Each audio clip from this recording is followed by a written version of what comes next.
Muslims believe the Quran to be the word of God as dictated to the Prophet Muhammad, while most Christians and Jews understand their holy texts to be authored by men inspired by God. This distinction means that critical analysis of the sacred texts, which has so enlightened Christian and Jewish thinking since the 16th century, becomes an extremely sensitive issue when it's applied to the Quran. And it doesn't help when those scholars who are making the attempt are largely Western non-Muslims. Can their studies really shed new light on the text and its origins?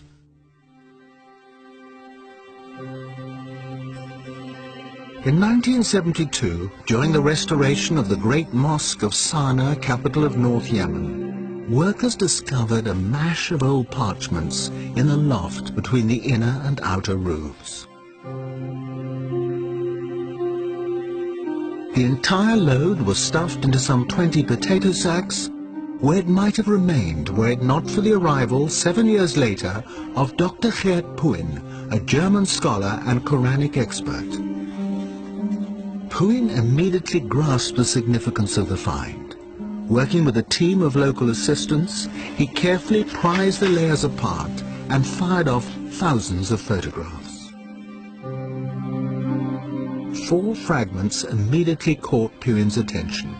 They contained the first and last chapters of the Quran, and unlike any other Qurans in existence, they were illustrated with architectural drawings of mosques. A vital clue to their origin. Because of its drawings, because of the art historical context, you can date this Quran very precisely to the time of Al-Walid. This is the reign between 705 and 715. The oldest datable Quran in the world, created some 70 years after the death of the Prophet. From the potato sacks, Puin identified fragments from nearly 1,000 different Qurans. Comparisons between them and the standard Cairo text in use today are startling. These early texts are written in a kind of shorthand with no vowel markings or distinguishing dots, which means that individual words can have up to 30 different meanings. Es ist tatsächlich so, dass man durch die schiere Existenz The sheer existence of so many different possible readings would suggest that this text wasn't passed down word for word. Der Text eben nicht wortwörtlich überliefert. The text isn't as stable as it seems in the Cairo version. In der Fassung von Kairo erscheint. There was another important discovery amongst the Sana'a fragments. The application of simple forensic techniques revealed earlier texts that had been washed off and overwritten.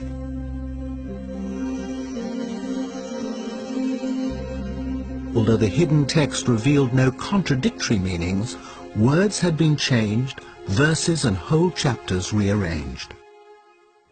If his researches are correct, particularly on dating, it suggests, in fact, that the Quran was not a single product, a single entity that was fixed by 650, but actually developed much, much later, hence the overlaying of texts of written materials. None of this phases Islamic scholars, past and present. They are adamant that the integrity of the text has been preserved through a strong oral tradition, and if differences occur in earlier written versions, they say these are due to regional and colloquial variations of the same words and phrases. We accept that there is a diversity from the very beginning on very marginal things. It's not changing, first, the central message of the Quran, the pillars of our faith.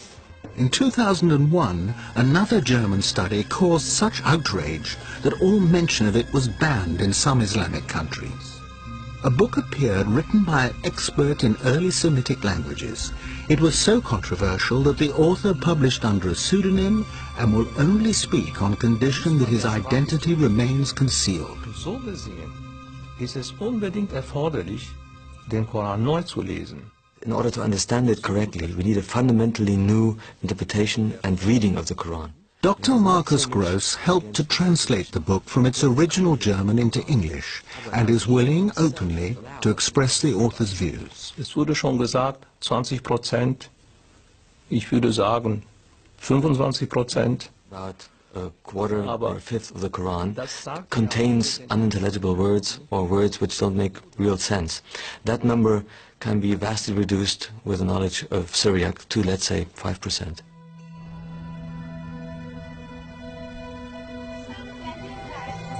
Syriac, or Syrio-Aramaic, had become one of the dominant languages of Christian liturgy by the 3rd century. Christ spoke Aramaic, and it can still be heard in remote Christian communities like this town of Malula in Syria.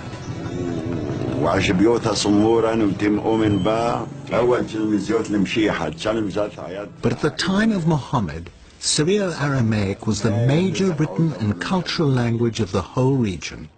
Written Arabic was in its infancy. Wir haben bis zum Koran einige Inschriften. There are pre-Islamic inscriptions in Arabic, very short texts, but the first real book written in Arabic is the Quran. But you're saying the Quran is written in 2 languages. Ja, ich würde sagen, es gibt ja kaum eine Kultursprache. In many areas in the world, languages mix constantly, all the time. Denn to make it understandable to a speaker of English, you have to go back about 1,000 years. Imagine the Anglo-Saxon peasant talking to his master, who was a Norman and spoke a mixed language of French and an Anglo-Saxon. And you could only understand that mixed language with a knowledge of both. Muslim scholars of the past had the confidence to acknowledge foreign words in the Quran.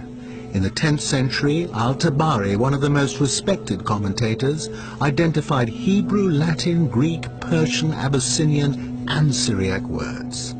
The difference, though, is that Luxembourg is claiming new meanings that have never been suggested before. How can one German professor challenge the collective judgment of more than 1 billion people, and on what basis? What method does he use? Ich bin natürlich bemüht, zunächst einmal eine arabische Lesung und eine arabische. Whenever I try to find a solution for an unclear passage, the first step is to try to find an overlooked meaning of an Arabic word which is not used today, but which can be found in old dictionaries, something that the commentators didn't consider. Only if that is not possible, I take into consideration the meaning of the root, of the corresponding root in Syriac, or a possible misreading. Misreading in this case means that undotted text was dotted wrongly. Then there's also the possibility that a Syriac letter was by mistake written within an Arabic text. Using these methods, Luxembourg examined some of the most obscure passages of the Quran. After Mary has given birth to Jesus, in the Arabic Quran, the archangel says to her, "Be not sad, your Lord has placed a little river beneath you." In Luxembourg's version, "Be not sad, your Lord has made your delivery legitimate." And there are other highly contentious examples. God's command to a skeptic in Arabic, "Look at your food and drink, look at your ass," becomes "Look at your condition and look at your overall state." At the end of the world, the earth steps forward in Arabic. In Syriac, the earth splits open. Plausible to some, but do any of these changes affect the central precepts of Islam? Or is Luxembourg just adding a little poetic color here and there? Was soziale Gepflogenheiten angeht, wie zum Beispiel... It's certainly not key precepts like the existence of God or afterlife, which is challenged by my interpretation, but many everyday customs. One example is the veil. The Quranic verse adduced to prove their position talked about humur, which had to be beaten on the pockets. The sentence was a bit obscure. It's usually rendered that it means cover your head and your cleavage. And if you have a look at the chador, the veil in Iran, for example, that's exactly what is covered. Aramäisch war, dann verstehe ich ein Gürtel. But with my Syriac interpretation of the verse, my translation is, put your belt around your hips. And the belt was a sign of chastity, also especially used by monks. So that makes it much more meaningful. But Luxemburg's interpretation of paradise causes the greatest offense. In the Iranian city of Isfahan, there's a 17th century palace built to represent the gates of heaven. The cool greens of the gardens beyond express the longings of a desert people and are beautifully described in the Quran, along with flowing fountains and the favors of huris, usually understood as wide-eyed virgins. One commentary, but not the Quran, even specifies numbers, 72 for each righteous man. But that doesn't sit well with 7 verses of the Quran that promise the righteous eternal contentment with their wives. Luxemburg believes he has resolved this contradiction. Mit weiß großäugigen Huris verheiraten. There is one passage in the Quran dealing with the Huris, in which it says, وَزَوَجْنَاهُمْ بِحُورَ عِينٍ. We have paired them with dark, wide-eyed maidens. That is the traditional understanding of this verse. If you put the dots on the undotted text a little bit differently, what comes out is, we will make you comfortable under white, crystal-clear grapes. For the suicide bomber, then, not the prospect of 72 virgins in paradise, but in Luxemburg's interpretation, a modest bunch of grapes. German study, as far as I'm concerned, is very Christian-centric. It's influenced by the way Bible has been researched and put together. Bible and the Quran are not the same. It is the connection Luxemburg makes with Christian symbolism that is highly inflammatory to many, but a persuasive argument to others. This 5th century fresco in an Egyptian monastery depicts the archangels receiving souls in paradise. Each archangel holds a grape in one hand, and in the other cradles the departed souls, who are refreshed with bunches of grapes.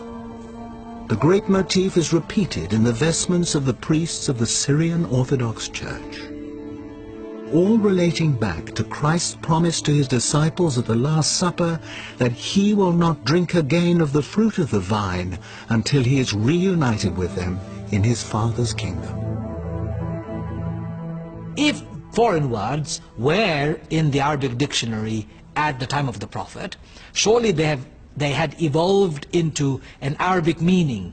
So that particular word, even if it is Syriac, must be understood in the way the Arabs understood them.